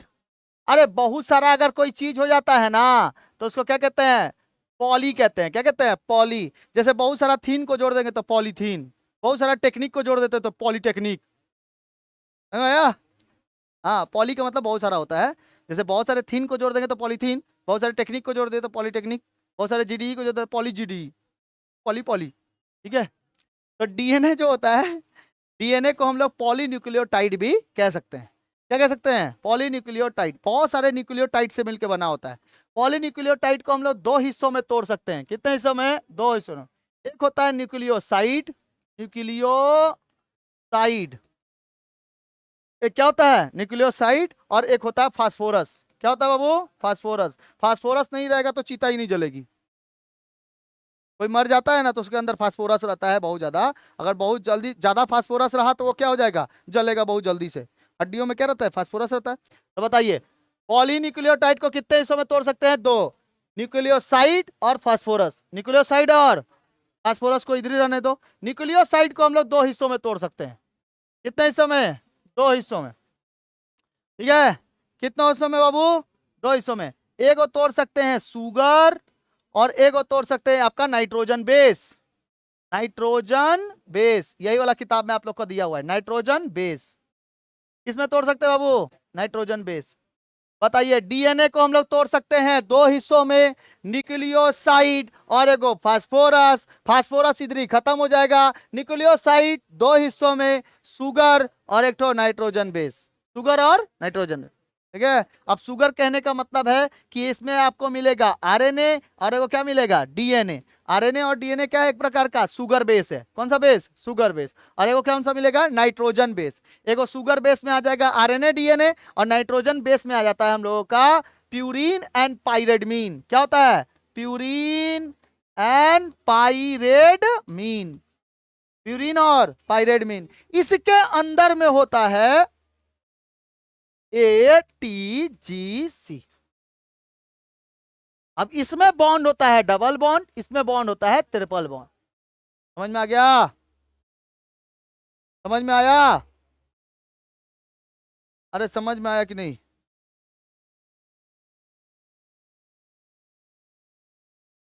समझ में आ गया, समझ में आया? बताओ, डीएनए को हम लोग कितने हिस्सों में तोड़ सकते हैं। अच्छा, डीएनए को और कौन सा नाम से जानता है, पॉलीन्यूक्लियोटाइड। डीएनए को किसने देखा था सबसे पहले, कार्लसबर्ग ने। और इसको हम लोग क्या कहते हैं, वाटसन एंड क्रिक ने इसका क्या दिया था, मॉडल बना के दिया था। पॉलीन्यूक्लियोटाइड को कितने हिस्सों में, दो हिस्सों में, न्यूक्लियोसाइड और फास्फोरस। न्यूक्लियोसाइड और न्यूक्लियोसाइड को कितने हिस्सों में, दो हिस्सों में। न्यूक्लियोसाइड को दो हिस्सों में, कौन कौन से हिस्सों में, शुगर और नाइट्रोजन बेस। शुगर को भी हम लोग दो हिस्सों में तोड़ सकते हैं, आरएनए डीएनए। कोई अगर पूछता है कि आरएनए डीएनए क्या है, तो ऑलरेडी शुगर है वो। क्या है, शुगर। हम लोग के शरीर के अंदर शुगर नहीं है ऑलरेडी। ठीक है, वो क्या है, शुगर बेस है। और एक तो नाइट्रोजन बेस। नाइट्रोजन बेस कितने हिस्सों में, दो, प्यूरिन और पाइरेडमीन। क्वेश्चन पूछेगा कि पाइरेडमीन में क्या क्या आता है, थाइमीन और साइटोसिन, थाइमीन और साइटोसिन। प्यूरिन में क्या क्या आता है, ए और जी, एडनिन और ग्वानिन, एडनिन और ग्वानिन। लेकिन बॉन्ड किसके साथ बनाता है, एडनिन और थाइमीन, एडनिन और थाइमीन। बॉन्ड ट्रिपल बॉन्ड किसके साथ बनाता है, ग्वानिन और साइटोसिन, ग्वानिन और। समझ में आ गया, ATGC, ATGC। समझ में आ गया, एक बार याद कर लिया जाए भड़ाक से एकदम जल्दी से। बताइए, डीएनए को हम लोग क्या कह सकते हैं, पॉलीन्यूक्लियोटाइड। पॉलीन्यूक्लियोटाइड कितने हिस्सों में, दो हिस्सों में। इधर पे अगर देखते हैं तो न्यूक्लियोसाइड, इधर फास्फोरस, फास्फोरस इधर से गायब। न्यूक्लियोसाइड कितने हिस्सों में, दो हिस्सों में। कौन कौन सा, शुगर, नाइट्रोजन बेस। शुगर और नाइट्रोजन बेस कितने हिस्सों में, दो, नाइट्रोजन बेस। शुगर कितने हिस्सों में, दो, RNA DNA already are sugars. उसके बाद अगर जाएंगे तो नाइट्रोजन बेस कितने हिस्सों में, दो, कौन कौन से, प्यूरिन पाइरेडमीन। प्यूरिन और अरे गदाई, प्यूरिन और, बोलती काहे नहीं है, बोलेगी तो याद हो जाएगा। प्यूरिन और पाइरेडमिन। प्यूरिन और पाइरेडमिन में प्यूरिन जो होता है वो किसका क्या क्या रहता है इसमें, ए और जी क्या रहते हैं, ए जी। ए जी टीसीओ का, इसीलिए याद करा है, ए जी टीसीओ का। समझ आया? तो ए से हो गया एडनिन, जी से हो गया ग्वानिन, ए से टी से हो गया थाइमिन, और यू से हो गया सॉरी सी से हो गया साइटोसिन। यूरेसिल जोड़ देंगे तो क्या बन जाएगा, आरएनए। और यूरेसिल हटा दिए तो थाइमिन जोड़ दे तो वापस क्या बन जाएगा, डीएनए। समझ में आया? समझ में आया? किसी को दिक्कत? प्यूरिन और पाइरेडमिन कैसे, ठीक है। कोई पूछेगा डीएनए तो डीएनए के बारे में इतना बता देना। वेट, बताते हैं डीएनए। वेट, डीएनए जो होता है उसको हम लोग डीऑक्सीराइबोज न्यूक्लिक एसिड कहते हैं। इसमें क्या होता है, सिंगल हेलिक्स होता है कि डबल हेलिक्स? डबल हेलिक्स होता है। क्या होता है, डबल हेलिक्स। और डबल हेलिक्स में क्या रहता है, एजी रहता है और टीसी रहता है। तो एजी एक फेरा में और दूसरे फेरे में टीसी। तो एक फेरा वाला में जब आता है तो एक फेरे से दूसरे फेरे के एंगस्ट्रॉम में नापा जाता है।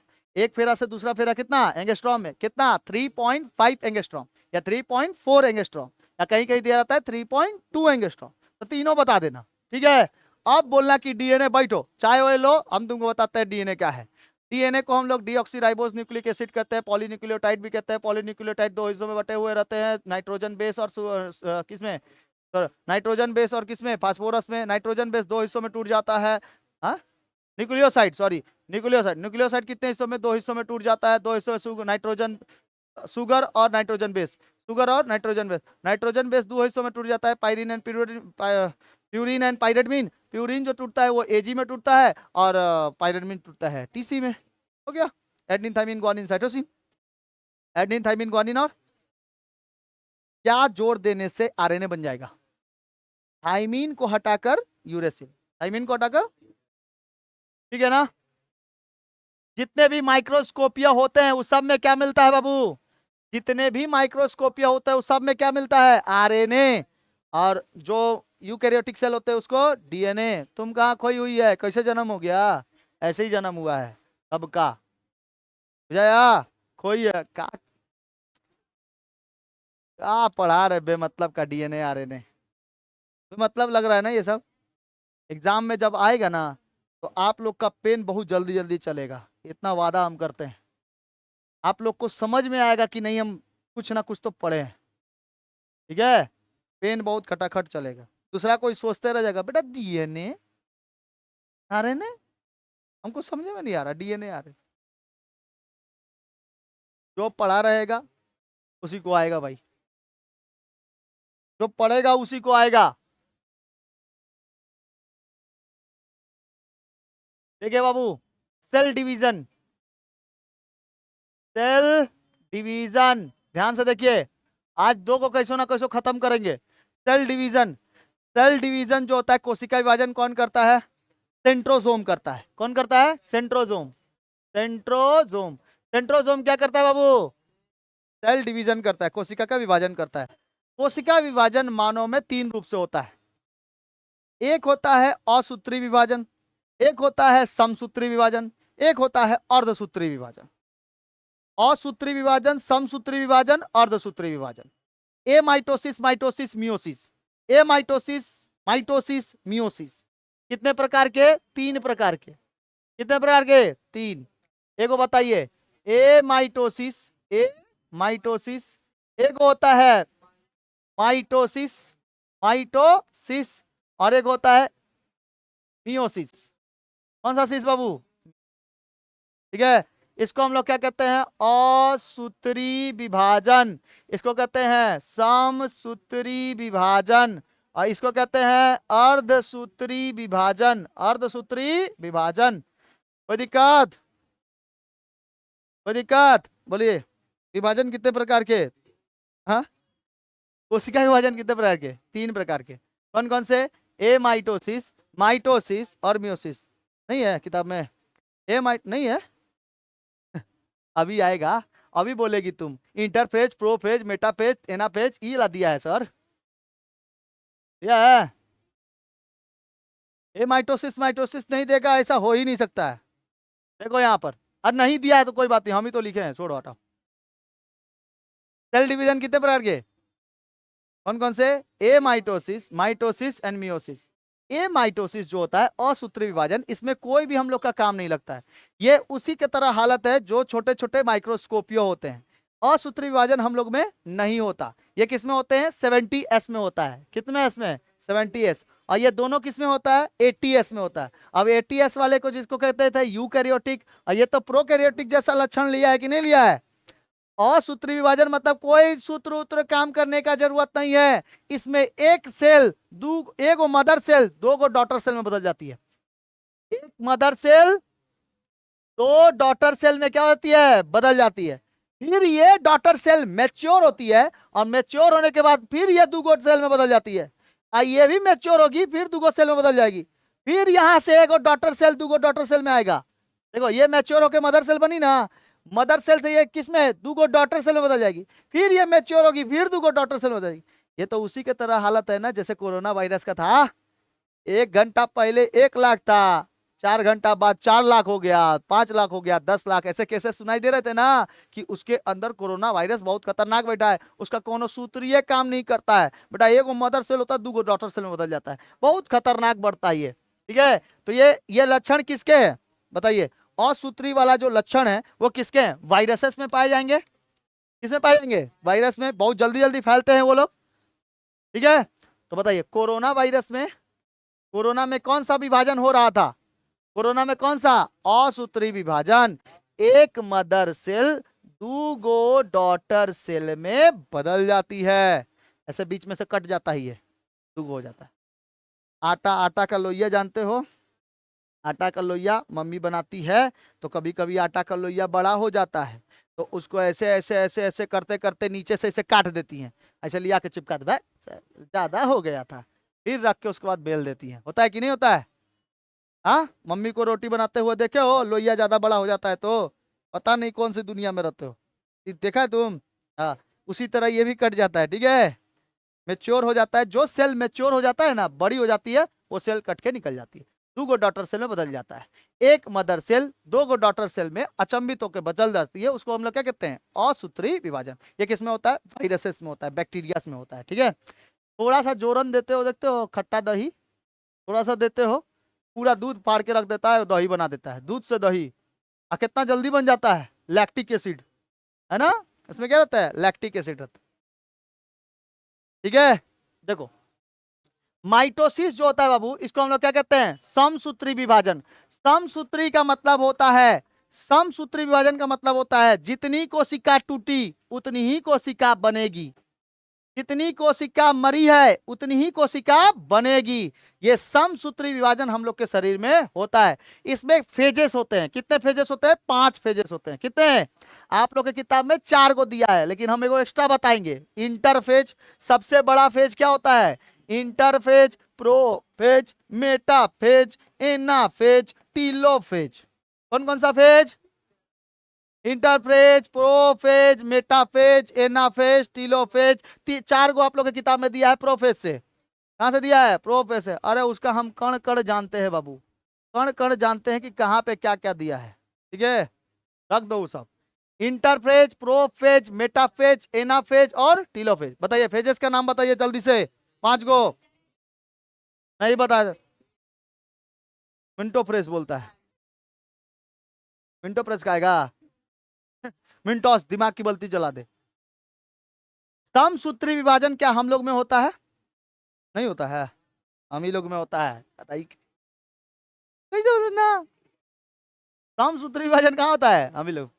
समसूत्री विभाजन मानव कोशिका, और देखो वायरसेस वगैरह में तो कौन सा होता है? जिसमें सूत्र उत्र काम ना करे, उसको हम लोग क्या कहते हैं? असूत्री विभाजन, जिसमें सूत्र काम ना करे, असूत्री विभाजन। दूसरे में होता है समसूत्री विभाजन, और एक होता है अर्धसूत्री विभाजन। कोशिका विभाजन करता कौन है? सेल डिवीजन करता कौन है? क्रोमोसोम करता है। कौन करता है?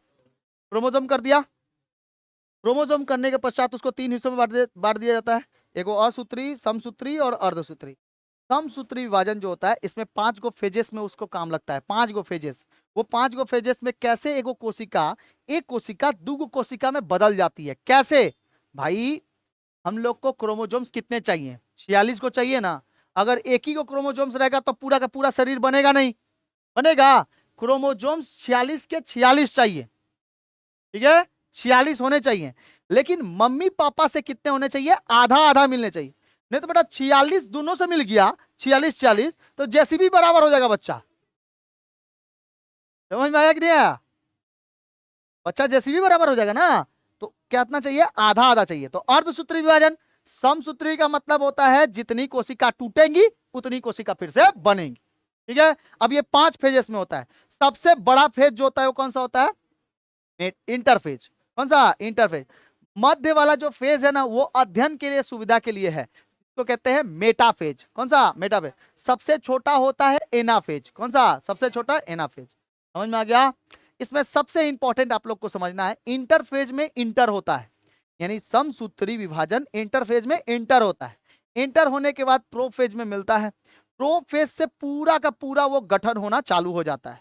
अब सुनिए, हम लोग के पास जो ये कोशिका है, इसी कोशिका का ना विभाजन करना है। भाई हम लोग के पास कोशिका थी ना, इस कोशिका के अंदर क्या था? माइटोकॉन्ड्रिया था, सेंट्रोसोम था, लाइसोसोम था, इंडोप्लाज्मिक रेटिकुलम था, राइबोसोम था, न्यूक्लियस था, न्यूक्लियस के अंदर डीएनए था, डीएनए के अंदर न्यूक्लियोटाइड था, सब था ना।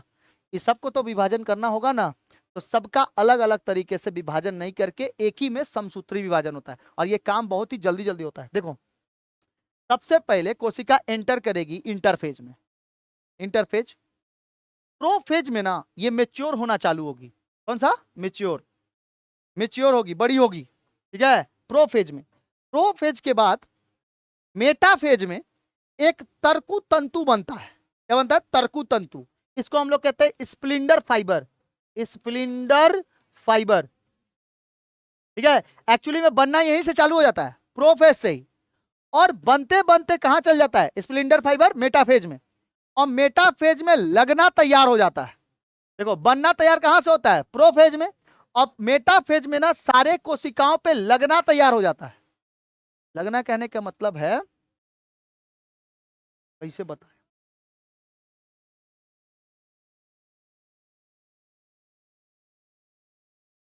ये एगो कोशिका है, ठीक, एक कोशिका, एक एक खाली सिंगल कोशिका। इस सिंगल कोशिका के अंदर भी क्या पाया जाएगा? इसके अंग पाए जाएंगे, पाए जाएंगे ना। इंटरफेज में क्या हो जाता है? इंटर कर जाता है। ये एक धागा टाइप का होता है, इसको तंतु को क्या कहते हैं? धागा कहते हैं।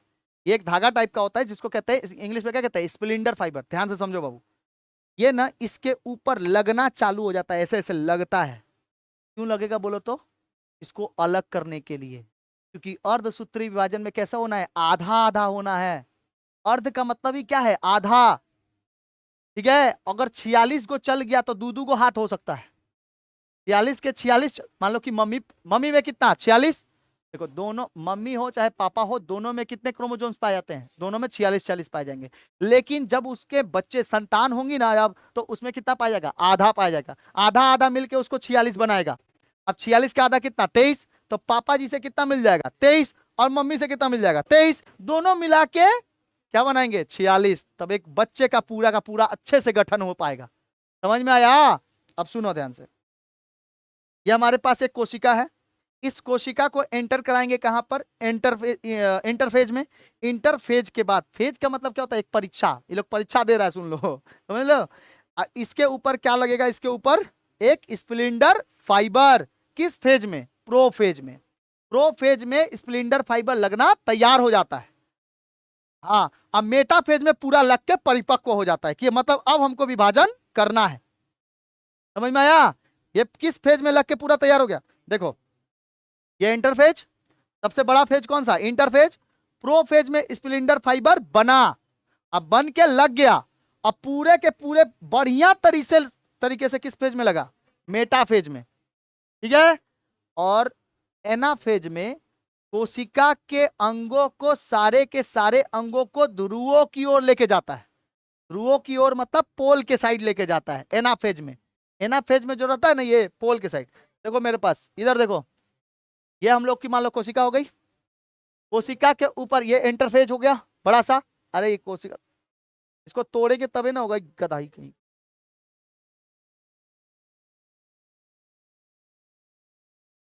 देख ध्यान से, हो गया हम लोग की कोशिका। इस कोशिका को एंटर कराए इंटरफेज में। अच्छा बताओ, इसके अंदर माइटोकॉन्ड्रिया है कि नहीं है? तब बीच बीच में कोई कोई बीच बीच में भी रहता है, ठीक है। माइटोकॉन्ड्रिया हो गया, सेंट्रोसोम हो गया, लाइसोसोम हो गया, इंडोप्लाज्मिक रेटिकुलम हो गया, राइबोसोम हो गया, न्यूक्लियस हो गया, वैक्यूल्स हो गया, ये सब है ना भाई, सारी चीजें हैं। देखो देखो ध्यान से, इंटरफेज में ये बनेगा, पहले मेच्योर होगा, प्रोफेज में इसके ऊपर एक स्प्लिंडर फाइबर लगेगा। किस फेज में? प्रोफेज में। मेटाफेज में ये पूरा परिपक्व हो जाएगा, लग के तैयार है। और किसके ऊपर? सबके ऊपर लग के तैयार है। अब ये भी तैयार है, इसके ऊपर भी लगा है, केवल कोशिका का नहीं। तुम लोग बोलोगे खाली कोशिका पे लगा, तो खाली कोशिका को अलग करेगा तब तो ये लोग चितर बितर हो जाएगा सब भाई, सब भाई लोग चितर बितर नहीं हो जाएगा, एकदम अलग अलग हो जाएगा, आधा जाएगा आधा जाइबे नहीं करेगा। मान लो कि अगर यहां से हम इस बीच में से काट दिए, इस बीच में से काट दिए, तो राइबोसोम इधर ही रह जाएगा, तो इधर कौन लेके जाएगा राइबोसोम को? इधर भी तो जाना चाहिए ना भाई। कोशिका, सबकी कोशिका एक बराबर होनी चाहिए। जैसे ये कोशिका है वैसे ही दूगो और कोशिका बनेगी कि नहीं बनेगी? इसी से एक ही मदर सेल से दूगो डॉटर सेल बनाना है, तो सब में तो सेम सेम जाना चाहिए ना। अब देखो, दोनों के ऊपर लग गया, कोशिका के अंगों के ऊपर भी लगा और कोशिका पे भी लगा। एनाफेज के समय में ये सारे के सारे जो अंग है वो ध्रुवों की ओर चल जाते हैं, क्योंकि बीच में से काटना है हमको। किसकी ओर लेके जाएंगे? ध्रुवों की ओर। अब हम देखो, यहां से बीच में से काट के एगो राइबोसोम इधर, हाँ, एगो राइबोसोम कहां? ध्रुवों की ओर जाएगा कि नहीं? राइबोसोम दूधू को बट गया, पहले अंदर का बढ़ता है मेटाफेज में, मेटाफेज में अंगों के अंदर बन जाएगा। एगो राइबोसोम इधर रह जाएगा ध्रुवों के साउथ पोल के साइड, एगो कहां चल जाएगा? नॉर्थ पोल के साइड। तो बताइए, दो दो गो राइबोसोम हो गया, दो गो ये हो गया लाइसोसोम हो गया, न्यूक्लियस भी कट हो जाएगा, दो ठो। और सबसे पहले लगता किसके ऊपर है? न्यूक्लियस के ऊपर, क्योंकि न्यूक्लियस ही सेंट्रोसोम को बताएगा कि तुम कोशिका विभाजन करो, क्योंकि उसी को क्या कहते हैं हम लोग? ब्रेन कहते हैं उसका, उसके बिना कोई भी काम नहीं चलेगा। अच्छा ध्यान से देखो, न्यूक्लियस भी बाबू होता कोठो दुगो चलेगा ना, इसमें भी न्यूक्लियस आ गया, इसमें भी न्यूक्लियस आ गया, सबके ऊपर लगा था। एनाफेज में सभी के सभी कहां चले गए थे? ध्रुवों की ओर चले गए थे। यहां से अब बीच में से कट के अलग, तो कौठो बनेगा?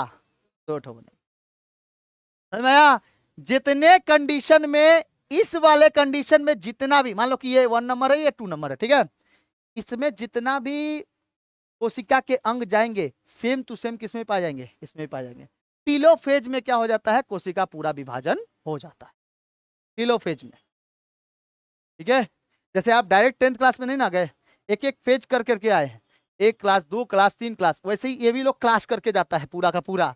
सबसे पहले क्लास कहाँ लगता है इसका? इंटरफेज में, ठीक है। इंटर कर गया, फिर प्रोफेज में तर्कु तंतु बनता है, मेटाफेज में तर्कु तंतु बन के तैयार हो जाता है, एनाफेज में सब के सब ध्रुवों के ऊपर जाते हैं, ध्रुवों के पास, और टीलोफेज में पूरा टूट जाता है, ठीक है, विभाजन हो जाता है। समझ में आया? तो कितने फेजेस हो गए? 4, 5 गो फेजेस। आप लोग किताब में कितना दिया है? 4। समझ में आ गया? कोई दिक्कत? किसी को दिक्कत? 5 प्रकार के होते हैं।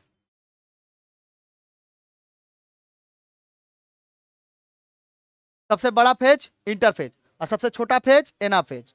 ध्रुवों की ओर लेके जाता है एनाफेज, ध्रुवों की ओर लेके जाता है एनाफेज। ये कितना होता है? छोटा होता है। और सबसे बड़ा कौन सा होता है? तर्कु तंतु बनना तैयार होता है, बनता है प्रोफेज में। अब बन के तैयार हो जाता है कौन सा फेज में? मेटाफेज में। अध्ययन की सुविधा के लिए मेटाफेज। स्प्लिंडर फाइबर बनना तैयार हो जाता है मेटाफेज में, लग के तैयार हो जाता है एनाफेज में, और ध्रुवों की ओर लेके जाता है, लग के पूरा तैयार हो जाता है सारे सारे अंगों में, और उसको काट देता है, ठीक है, काट काट के अलग लेके जाता है। और टीलोफेज में ये विभाजन पूरा हो जाता है। टीलोफेज में क्या होता है? विभाजन पूरा, विभाजन पूरा हो जाता है। कोई दिक्कत है? विभाजन पूरा हो जाता है। तो बताइए, सबसे छोटा फेज एनाफेज, सबसे बड़ा फेज इंटरफेज, अध्ययन की सुविधा के लिए मेटाफेज, सबसे छोटा एनाफेज, तर्कु तंतु बनता है प्रोफेज में, बन के तैयार हो जाता है मेटाफेज में, ध्रुवों की ओर लेके जाता है कोशिका के अंगों को एनाफेज में, और विभाजन हो जाता है टीलोफेज में। टीलो का मतलब होता है पूंछ। क्या होता है? पूंछ। पूंछ के समय पूरा एकदम पीछे, ठीक है। समझ में आ गया? इतना आज रहने दे कि ये भी पढ़ा दे, मियोसिस अर्धसूत्री पढ़ाइए दे। हाँ, नहीं पढ़ाते आज, नहीं तो दिमाग में नहीं घुसेगा। मियोसिस ने तो छोटा ही सा था। मियोसिस, मियोसिस को हम लोग क्या कहते हैं? अर्धसूत्री विभाजन। इसको नेक्स्ट क्लास में बताएंगे, ठीक है। कितना जल्दी निकला इसका मुंह से। यस, अर्धसूत्री विभाजन नेक्स्ट क्लास में बताएंगे, ठीक है।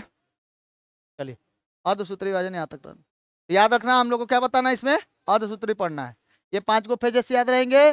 डीएनए याद हो गया आप लोगों को। डीएनए को पॉलीन्यूक्लियोटाइड कहते हैं, 2 हिस्सों में बटा होता है। कौन कौन सा? नाइट्रोजन न्यूक्लियोसाइड, और एक को बता होता है फास्फोरस। न्यूक्लियोसाइड और फास्फोरस। फास्फोरस को उधर ही छोड़ देंगे, न्यूक्लियोसाइड को 2 हिस्सों में तोड़ेंगे, शुगर और नाइट्रोजन बेस। नाइट्रोजन बेस को भी कितने हिस्सों में? 2 हिस्सों में। कौन कौन सा? प्यूरीन, पाइरिडमीन। प्यूरीन और पाइरिडमीन। प्यूरीन भी 2 हिस्सों में, एडनीन और गुआनीन, और इधर मिलेगा थाइमीन और साइटोसिन। ए और टी में कौन सा बॉन्ड है? डबल बॉन्ड है। और जी और सी में ट्रिपल बॉन्ड। समझ में आ गया? और तो कोई दिक्कत नहीं है। डीएनए का full form deoxyribose nucleic acid. DNA किस में पाया जाता है? क्रोमोजोम्स में। ये क्रोमोजोम्स में कौन पाया जाता है? डीएनए। अगर देखो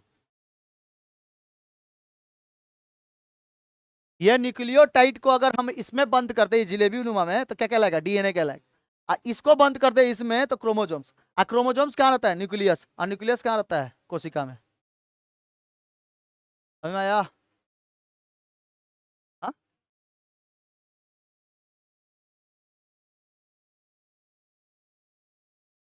ये वाला पढ़ाने को मन कर रहा था, थोड़ा दिमाग में नहीं जाएगा तुम। हाँ, पढ़ा दिया जाए। हाँ, पढ़ाइए देते हैं। हाँ, चलो चलो। देखो दिमाग लगाओ थोड़ा सा। अर्धसूत्री विभाजन नहीं पढ़ाते, छोड़ो। दिमाग लगा दे। चलो, अर्धसूत्री।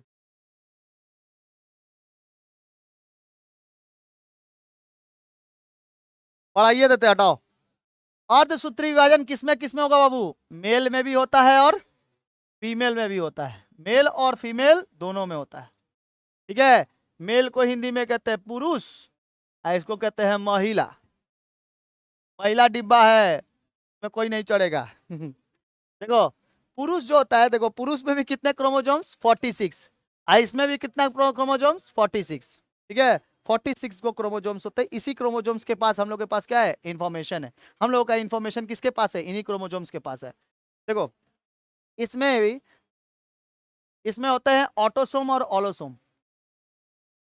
ऑटोसोम और ऑलोसोम। देखो किताब में दिया है ऑलोसोम, को दिया होगा ऑटोसोम। ऑटोसोम को ही हम लोग क्या कहते हैं? सेक्स क्रोमोसोम्स कहते हैं। क्या कहते हैं? Sex chromosome. एगो ऑटोसोम है और एगो ऑलोसोम है। देखो, एगो क्या बात है बाबू? ऑटोसोम। और एगो क्या है? ऑलोसोम। ऑलोसोम दिया हुआ है। ऑटोसोम और ऑलोसोम। देखो ऑटोसोम, एगो ऑलोसोम। ऑलोसोम नहीं दिया है, तो ऑलोसोम की जगह पे सेक्स क्रोमोसोम दिया होगा। सेक्स क्रोमोसोम दिया है, ठीक है। देखो मेरी तरफ, देखो इधर। इसमें से इसमें से ध्यान से सुनो, इसमें भी क्या होगा? इसमें भी तो होगा ना, ऑटोसोम और ऑलोसोम। होगा कि नहीं होगा? होगा। 46 क्रोमोजोम्स मेल में भी, 46 क्रोमोजोम्स फीमेल में भी। मेल और फीमेल 46 46 क्रोमोजोम्स होते हैं। 22 गो से 22 और एगो कितने गो हो गए? नहीं नहीं नहीं, 44 प्लस कितना? 2। 44 प्लस 2, 46 को क्रोमोजोम्स होते हैं ना। 23 को तो पेयर्स में होते हैं। अरे क्रोमोजोम्स की संख्या कितनी होती है? 46 होती है। 23 को क्या होता है? पेयर्स में होता है। 23 को पेयर्स में नहीं गिनना है अभी हम लोग को। किस में गिनना है? गिनती में गिनना है, ठीक है। 46 को हो गए। ऑटोसोम की क्या होती है? 44 को होता है। तो इसमें भी ऑटोसोम कितना होगा? 44 को। और 2 को क्या होगा? क्रोमोजोम्स होंगे, सेक्स क्रोमोजोम्स होंगे। तो ये सेक्स क्रोमोजोम्स, ये दो जो जो 2 को हैं, वो बनते हैं एक्स और वाई। मेल में क्या होता है? एक्स और वाई। तो एगो एक्स हो गया, एगो वाई हो गया, तो 2 को हो गया ना। इसमें क्या होता है? एक्स और एक्स। फीमेल में क्या होता है? एक्स और एक्स होता है, ठीक है। ये नाम दे दिया है जस्ट, ठीक है, समझने के लिए, पढ़ने के लिए नाम दे दिया गया। ध्यान से देखो इधर। ऑटोसोम का हम लोग का पूरा शरीर बना होता है। 206 हड्डियां हम लोग के मेल में भी और 206 हड्डियां फीमेल में भी। ठीक है, जितना आंख मेल का देख सकता है उतना आंख फीमेल का भी देख सकता है। सब चीज एकदम क्या होता है, बराबर। सब बोलता है कि ब्रेन हल्का फुल्का होता है, ब्रेन घुटने पे होता है, ऐसा नहीं, अपने जगह पे ही है। समझ में कि नहीं आया? बताओ, इस ऑटोसोम का भी क्या बना रहेगा बाबू, शरीर। और इसका क्या बना होता है, सेक्स क्रोमोसोम्स बने रहते हैं। ठीक है, लिंग अनुपात इसको कहते हैं। क्या कहते हैं, लिंग अनुपात। क्या बनेगा ये, क्या क्या बनना चाहता है, लिंग अनुपात बनेगा। ध्यान से सुनो, इसका भी क्या होगा बाबू, लिंग अनुपात बनेगा। ठीक है, ध्यान से देखो, ध्यान से देखो, ध्यान से देखो। ऑटोसोम का हम लोग का काया बन गया, ये कायिक कोशिका हम लोग का शरीर बन गया है। इनका भी शरीर सेम बना है, इनका भी शरीर सेम बना है। ठीक है, अर्धसूत्री विभाजन करना है। बताओ, 44 में से आधा आएगा तो कितना बनेगा, 22 बनेगा। इस 44 में से भी आधा आएगा तो कितने बनेंगे, 22 22 कितने हो गए, उसका शरीर बन गया। ये बच्चे का निर्धारण हो रहा है, एक बच्चे का निर्धारण हो रहा है बाबू, संतान का। ठीक है, मेल और फीमेल से 44 44 44 और 44, इधर से भी 44 से आधा आया 22, इधर से भी 44 से आधा आया 22, 22 22 मिलके क्या बने, 44 हो गए। उसकी काया बन गई। किसकी काया, किसकी काया बनी, एक बच्चे की काया, मतलब पूरा शरीर बन गया। देखो इधर भी तो शरीर लिखे थे, इधर भी क्या बन गया बाबू, शरीर। समझ में आ गया? अब देखो, सेक्स क्रोमोसोम्स में से कोई एक ठो आएगा, या तो एक्स आए, या तो इधर से एक्स आए, या तो इधर से वाई आए। तो इधर से कंफर्म है क्या आएगा, एक्स। कंफर्म है क्या आएगा इधर से, एक्स, क्योंकि क्रोमोसोम्स ही है क्या चीज, एक्स एक्स। तो एक ही को ना आएगा, दूगो में से तो एक ही को ना कोई आएगा। अर्धसूत्री तो इसका भी ना करना है, आधा ये वाला हुआ तो आधा ये भी होगा। तो एगो लेके आया एक्स, और इधर से भी क्या आएगा, डेफिनेटली क्या आएगा, एक्स। तो दोनों एक्स मिलके क्या बनेगा, एक्स एक्स बनेगा। तो क्या होगी, ये लड़की होगी। ठीक है, गर्ल होगी ना। अच्छा, यहां से आया वाई, यहां से डेफिनेटली क्या आएगा, एक्स। तो क्या बनेगा, एक्स और वाई, तो क्या हुआ, लड़का बनेगा। निर्धारण करता है पिताजी के ऊपर कि क्या क्रोमोसोम्स में से आ रहा है। ठीक है, तो सब डांटता किसको है, देखना सासू माँ लोग डांटेगी किसको, यह में गलती है, यही सब खाली खाली खाली लड़की है, लड़की लड़की है, लड़की होते चला जा रहा है। ठीक है, ये नहीं दिखाई देगा कि तुम्हारा बेटवा हमको भगवान वैसे ही बनाया है। हाँ, सेक्स क्रोमोसोम हमारे अंदर कितने हैं, एक्स एक्स है। अब तुम तो बोलिए हमारा बेटा को चेकअप कराओ, हमको नहीं। ठीक है, इतने खतरनाक होते हैं। कोई कोई मम्मी लोग तो मार देती है, इतना सासू माँ लोग होती है ना, वो बहू को इतना ज्यादा, मतलब इतना ज्यादा मारती है, उसको हमेशा ना जलाते रहती है, हमेशा मारते रहती है, पीटते रहती है। तेरा वजह से खाली लड़की हो रही, तेरे को अपने लड़कवा में दोष नहीं देगी। जबकि पूरा का पूरा कंडीशन साइंस क्या है, कहता है एक्स वाई लड़के में होता है। यहाँ से तो डेफिनेटली क्या आएगा, एक्स आएगा। ठीक है, अब एक्स इसके पास से आ रहा है तो क्या किया जाएगा, लड़की है लड़की। यहाँ के इंडियन की कल्चर ऐसी है ना कि लड़की अगर लड़के के चक्कर में लड़की है लड़की लड़की लड़की 14 15 गो कॉमा दे दे के आगे बढ़ते रहता है, फुल स्टॉप नहीं होता है। ठीक है, समझ में आया कि नहीं आया, ये लड़की हो गया, ये लड़का। लड़का के क्रोमोसोम्स क्या, सेक्स क्रोमोसोम क्या होता है, एक्स और वाई, लिंग अनुपात एक्स वाई। अर्धसूत्री से समझ में आ गया, आधा आधा आएगा। तो ऑटोसोम की संख्या कितनी, 44, और ऑलोसोम की संख्या 2 मेल में। और इसमें भी अगर निकालेंगे तो 44 और 2, लेकिन इसमें सेक्स क्रोमोसोम्स क्या होते हैं, थोड़े से उल्टे, मतलब एक्स एक्स पाए जाते हैं और इसमें क्या पाया जाता है, एक्स वाई पाया जाता है। पढ़ने की सुविधा के लिए एक्स और वाई लगा दिया गया है, कोई दिक्कत तो नहीं है। समझ में आ गया, तीनों का तीनों सूत्री हम लोग समझ लिए। एक होता है असूत्री, समसूत्री और अर्धसूत्री। अर्धसूत्री में हम लोग को बच्चे का बारे में पता चलता है कि बच्चा लड़का होगा कि लड़की होगा, लेकिन पूरी की पूरी काया किससे बनती है, ऑटोसोम से बनती है, 44 क्रोमोसोम से बनते हैं। बाकी एक ठो जो होता है, बाकी दो जो होता है, दो में से जो एगो आता है। अब देखो, इधर से 22 आया, 22 आया तो इधर से एगो आएगा ना, एक एक करके आएगा कि नहीं आएगा, तो कितने हो गए, 23 हो गए कि नहीं हो गए। ठीक है, अगर मान लो 44 का 44, अब इधर से 44 आ जाता है, इधर से 44 कितने हो जाते हैं, 88 हो जाता है। लड़का का शरीर होता बेटा हाथी बराबर, आओ रे कौन मारेगा। ठीक है, कभी कभी क्या होता है, केमिकल भी जो होता है ना, केमिकल रिएक्शन कर जाता है, कभी कभी केमिकल रिएक्शन कर देगा ना। कभी ऐसा होता है कि मान लो कोई किसी का पत्नी खाने गई थी घूमने कहीं खाने, वहां पे केमिकल समझ के कुछ औरों पी ली, ठीक है, मतलब जूस समझ के कुछ औरों पी ली। अब उसका जो बच्चा होगा, मान लो ऐसा कुछ केमिकल होगा जिसमें पंख वाला केमिकल होगा, ठीक है। अब वो बचवा जो होगा वो भी जब आएगा ना तो वो भी, उसका भी पंख रहेगा, 3 तल्ला से उड़ के बोले और पापा कैसे है, हाँ? पैक पैक पैक पैक, अरे बाप रे बाप, बोलेगा अद्भुत बच्चा है हमारा। उसके उसका पापा बोलेगा अद्भुत बच्चा है हमारा, उड़ रहा है हमारा बच्चा, ठीक है।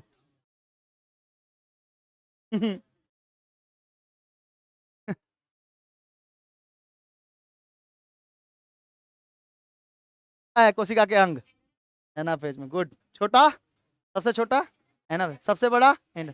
पढ़ने के लिए मेटाफेज, मतलब अध्ययन की सुविधा के लिए कौन है, मेटाफेज में पूरा तर्कु तंतु क्या हो जाता है, तैयार हो जाता है, बन के लग के तैयार हो जाता है। इतना फेजेस रहे आप लोगों के, आगे क्लास में मिलते हैं, तब तक के लिए जय हिंद जय भारत। आई थिंक आप लोग को वीडियो समझ में आया होगा, इसका वीडियो अपलोड कर देंगे, आप लोग को बेहतरीन तरीके से एकदम पढ़िए, एकदम मन लगा के पढ़िए एकदम, ठीक है। ये सब तो जो चुटकी उटकी का खेल है, क्या है सब, साइंस भाई, साइंस समझ में आ गया। चलिए चैप्टर 2।